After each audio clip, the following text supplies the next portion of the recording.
കടക്കിലടക്കമുള്ള CPM-ന്റെ party കോട്ടകൾ എന്ന് വിശേഷിപ്പിക്കുന്ന പ്രദേശം നിലകൊള്ളുന്ന ഒരു മണ്ഡലം ചടയമംഗലം. ചടയമംഗലത്ത് തുടർച്ചയായി കോൺഗ്രസ് പരാജയപ്പെട്ടുകൊണ്ടിരുന്നതാണ്. പ്രയാർ ഗോപാലകൃഷ്ണനാണ് അവസാനം ജയിച്ചത്. അതിനുശേഷം പതിറ്റാണ്ടുകൾ എന്ന് പറയാം. ഇത്തവണ അട്ടിമറി വിജയമാണ്, മന്ത്രിയെയാണ് തോൽപ്പിച്ചത്.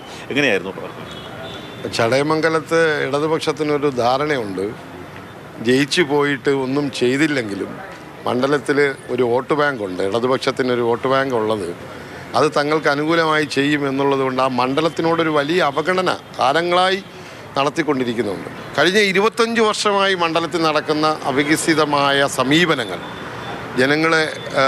ജനങ്ങളുമായിട്ട് ഒരു ബന്ധവുമില്ലാത്ത കുറച്ച് ജനപ്രതിനിധികൾ, മന്ത്രിമാർ, അവരെല്ലാം ഈ സർക്കാരിൻ്റെ ഖജനാവിലെ ഫണ്ട് ഉപയോഗിച്ച് ഇങ്ങനെ നടക്കുന്നതല്ലാതെ ഒന്നും ചടയമംഗലത്തിന് ചെയ്തിട്ടില്ല.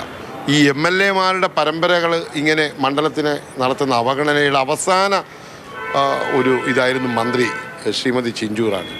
മണ്ഡലത്തിന് അവരൊന്നും ചെയ്തിട്ടില്ല. ഇതെല്ലാം കൂടിയാണ് എനിക്ക് UDF-ന് ഇത്രയും നല്ലൊരു ഭൂരിപക്ഷം ഇടതുപക്ഷ കോട്ടയിൽ നിന്ന് ലഭിച്ചത്. മണ്ഡലത്തിലെ ജനങ്ങളുടെ വ്യക്തിപരമായും അല്ലാതെയുള്ള വിഷയങ്ങൾ ഇടപെട്ടുകൊണ്ട് സജീവമായി നിൽക്കുക എന്നുള്ളതാണ്. അങ്ങനെ ആകുമ്പോൾ അവർക്ക് എന്നെ ഇഷ്ടപ്പെടും. അതായത് KPCC-യിലെ മുതിർന്ന നേതാവ് കൂടിയാണ്. അപ്പം പ്രധാനമായിട്ടും ചർച്ച നടക്കുന്നത് മുഖ്യമന്ത്രി ആരാകുമെന്നുള്ളതാണ്. സ്വാഭാവികമായിട്ട് അതിൽ പല പേരുകൾ, ഇന്ന് കേൾക്കുന്ന പേരുകൾ തന്നെ ആയിരിക്കും.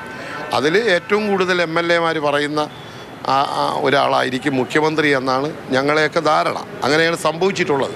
മത്സരിക്കാത്ത ഒരാൾ മുഖ്യമന്ത്രി ആവാൻ സാധ്യതയുണ്ടെന്നാണ്.